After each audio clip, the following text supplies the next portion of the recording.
नमस्कार. असं कधी झालंय का की तुमचा मित्र अगदी तुमच्यासारखंच बोलायला लागलाय? किंवा तुम्ही स्वतःच नकळतपणे कोणाची तरी स्टाईल कॉपी करत आहात? आपल्याला वाटतं ही चेष्टा आहे, पण मानसशास्त्र सांगतं की हे तर प्रेमाचं लक्षण आहे. चला तर मग, यामागचं इंटरेस्टिंग रहस्य आज समजून घेऊया.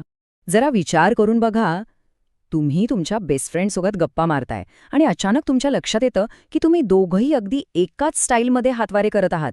किंवा समोरची व्यक्ती जशी बसली आहे, तुम्हीही नकळत तसंच बसला आहात. हे असं का होतं? हा निव्वळ योगायोग आहे की यामागे काहीतरी सायन्स आहे? पण थांबा, ह्यावर चिडण्यासारखं किंवा रागवण्यासारखं काहीच नाहीये. ही नक्कल मुद्दाम केलेली नाहीये, ती नकळतपणे घडतीये. आणि खरं सांगायचं तर हे एक खूप चांगलं लक्षण आहे, जे तुमच्या नात्याबद्दल बरंच काही सांगून जातं. तर मग या कॉपीकॅट वागण्यामागे नेमकं काय दडलंय?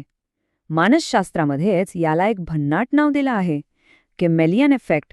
चला जरा खोलात जाऊन बघूया की हे नक्की आहे तरी काय.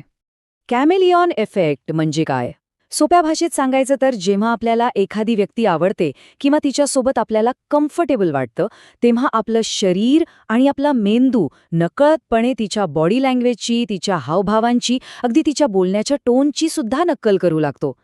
हे एक प्रकारे आपल्या मनाचं नकळत सिग्नल असतं की मला ही व्यक्ती आवडते आणि मी तिच्याशी कनेक्टेड आहे.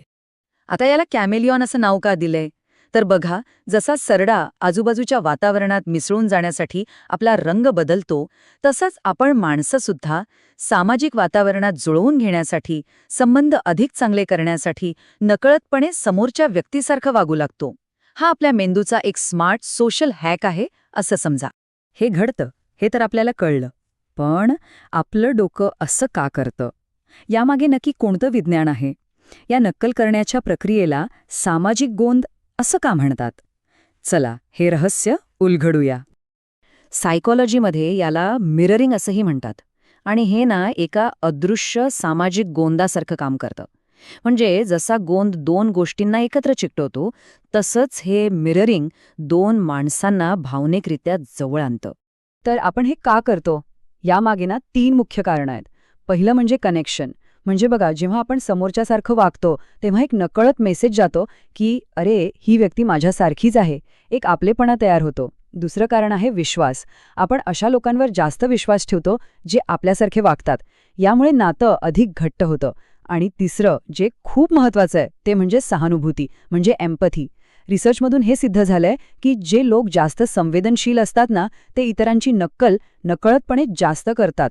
ठीक आहे, म्हणजे थिअरी तर आता आपल्याला चांगलीच समजली. पण ह्या माहितीचा वापर आपण आपल्या रोजच्या आयुष्यात आपली नाती अधिक चांगली करण्यासाठी कसा करू शकतो? चला काही एकदम सोप्या आणि प्रॅक्टिकल टिप्स पाहूया. पहिली टीप आहे निरीक्षण करा. पुढच्या वेळी एखाद्या महत्त्वाच्या मीटिंगमध्ये असाल तेव्हा मुद्दाम तुमची बसण्याची पोझिशन बदला. जर काही सेकंदात समोरच्या व्यक्तीनेही नकळतपणे तसंच केलं तर समजून जा की तुमचं कनेक्शन एकदम पक्क जुळलंय. दुसरी टिप, गैरसमज टाळा. जर तुमचा एखादा मित्र किंवा मैत्रीण तुमची स्टाईल कॉपी करत असेल तर चिडू नका, उलट खुश व्हा. याचा अर्थ ते तुमचा आदर करतात. आणि तिसरी, ही एक प्रो टिप आहे खास इंटरव्ह्यूसाठी, मुलाखत घेणाऱ्या व्यक्तीच्या एनर्जी आणि बॉडी लँग्वेजसोबत थोडं जुळवून घ्या. यामुळे तुम्ही त्यांना अधिक विश्वासार्ह वाटाल. तर मग या सगळ्याचा सारांश काय? अगदी सोपा आहे. नक्कल करणे म्हणजे चिडवणे किंवा त्रास देणे नव्हे, तर ती एक प्रकारची मूक प्रशंसा आहे, एक प्रकारचं कौतुक आहे. म्हणूनच लक्षात ठेवा, पुढच्या वेळी कोणी तुमची कॉपी केली तर अजिबात रागू नका.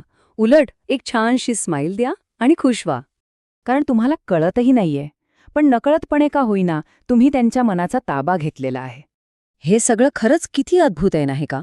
मानवी मनाचे हे खेळ खूपच रंजक असतात. या रोचक माहितीबद्दल आम्ही मानसशास्त्रज्ञ डॉक्टर अजित पाटील यांचे मनपूर्वक आभार मानतो. आपल्याला अधिक माहिती हवी असल्यास आपण त्यांच्याशी दिलेल्या क्रमांकावर संपर्क साधू शकता. धन्यवाद. मनाचे खेळ, परिस फाउंडेशन.